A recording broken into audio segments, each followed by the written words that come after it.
తెలంగాణ రాజకీయాల్లో సంచలనంగా మారిన అంశం బీఆర్ఎస్ పార్టీకి చెందిన సీనియర్ నాయకురాలు, మాజీ ఎంపీ కల్వకుంట్ల కవిత. తన కుటుంబ సభ్యులతో విభేదాలు ఎందుకు వచ్చాయి? తండ్రి కేసీఆర్, సోదరుడు కేటీఆర్ మధ్య వాళ్లతో గొడవలు ఎందుకు పెట్టుకుంది? ఇది కేవలం కుటుంబ గొడవేనా, లేక రాజకీయ పవర్ కోసం జరుగుతున్న యుద్ధమా? తెలంగాణ మాజీ ముఖ్యమంత్రి కేసీఆర్ కుటుంబంలో అంతర్గత రాజకీయాలు బయటకు వస్తున్నాయి. ఈ కుటుంబ విభేదాల కేంద్ర బిందువుగా మారింది బీఆర్ఎస్ పార్టీ వ్యవస్థాపకుడిగా కుమార్తె కల్వకుంట్ల కవిత. పార్టీ ప్రారంభం నుంచి కవిత కీలక పాత్ర పోషించారు.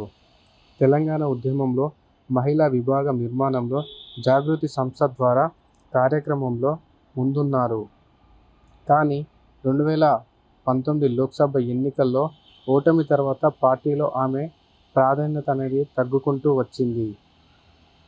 అదే సమయంలో సోదరుడు కేటీఆర్ పార్టీ వర్కింగ్ ప్రెసిడెంట్గా పూర్తి నియంత్రణ చేపట్టాడు. దీంతో పార్టీలో అధికార కేంద్రీకరణ ఒకవైపు సాగగా, కవిత వర్గానికి ప్రాధాన్యత తగ్గుతుందన్న అసంతృప్తి మొదలయ్యింది. ఈ పరిణామాలే కుటుంబంలో, పార్టీలో అంతర్గత విభేదాలు వచ్చాయని చాలామంది అనుకుంటున్నారు. ఇదే సమయంలో ఢిల్లీ లిక్కర్ పాలసీ కేసులో కవిత పేరు రావడం, ఆమె అరెస్టు కావడం పార్టీకి పెద్ద రాజకీయ ఇబ్బందిగా మారిపోయింది. ఈ కేసు తరువాత పార్టీ అధిష్టానం ఆమెను దూరంగా పెట్టడం ఆమెకు నచ్చలేదు. కవిత మాత్రం నన్ను కావాలనే పక్కకు నెట్టేశారు అని బహిరంగంగా వ్యాఖ్యానించడం వివాదాన్ని మరింత ముదిరించింది.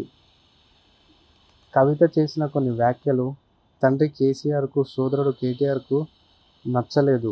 దీంతో ఇది కేవలం రాజకీయ విభేదం కాకుండా కుటుంబ గొడవగా మారిపోయింది. ప్రస్తుతం కవిత పార్టీ కార్యక్రమాలకు దూరంగా ఉండడం, విడిగా తన రాజకీయ వ్యూహాలు సిద్ధం చేసుకుంటున్నారు. భవిష్యత్తులో ఆమె కొత్త పార్టీ పెడతానని, 2019 ఎలక్షన్లో తాను పోటీ చేస్తానని చెప్పడం జరిగింది.